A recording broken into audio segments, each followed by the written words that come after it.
Alright, so what we have here is what looks like a standard shower fixture. Nothing fancy, nothing unusual.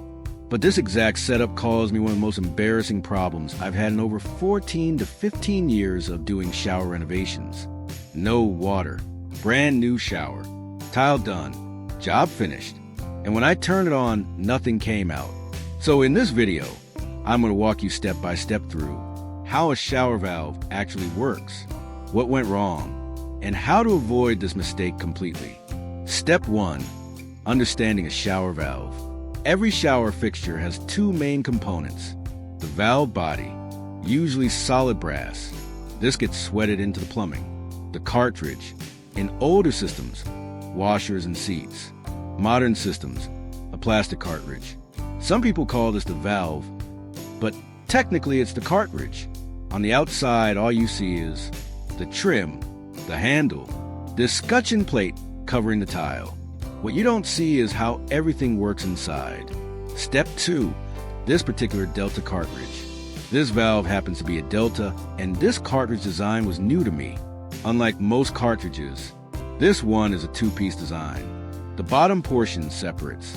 Instead of springs and seats, it uses pink O-rings. This bottom piece also contains built-in backflow preventers. One for hot, one for cold. You can blow air through them, but you cannot suck air back. That tells you right away it's a backflow device. Step 3, normal install process. Here's how I normally do every shower. First or second day of the job, I roughen the plumbing. I cap off the tub outlet, even on tub-to-shower conversions, the shower riser. Then I leave it alone until the job is finished. I've done this hundreds of times without a problem, until this one. Step 4, the problem shows up. 8 days later, the job is done. I turn the water on. No water at the shower head. At first, I think, cartridge orientation, hot limit stop, defective cartridge. I flip the cartridge, try different orientations, shut the water off and on repeatedly, drain the system each time. Still nothing. Step 5, calling Delta and swapping cartridges. I call Delta. They walk me through hot limit stop position, cartridge orientation. Everything checks out. I even buy a second Delta valve, swap the cartridge directly into the installed valve. Still no water. Now I'm thinking, this can't be the cartridge. Step 6, the breakthrough moment. After a couple days, I go back and really inspect the valve body. I notice large ports for hot and cold, large ports for the tub outlet. But when I look at the shower outlet port, the hole is tiny, smaller than a pencil tip. That's when it hit me. Step 7, the actual mistake. When I sweated the valve in, I did it standing upright like I always do. What happened? Molten solder got pulled into the valve. It traveled down and clogged that tiny shower outlet passage.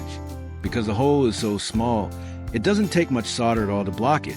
That's why hot and cold pressure is present, but no water reached the shower head. Step 8, the fix. Luckily, I didn't have to tear out the wall. Here's what I did. Remove the cartridge. Heated the valve body near the shower outlet for about 30 to 40 seconds. Went up to the shower riser, blew air down the pipe.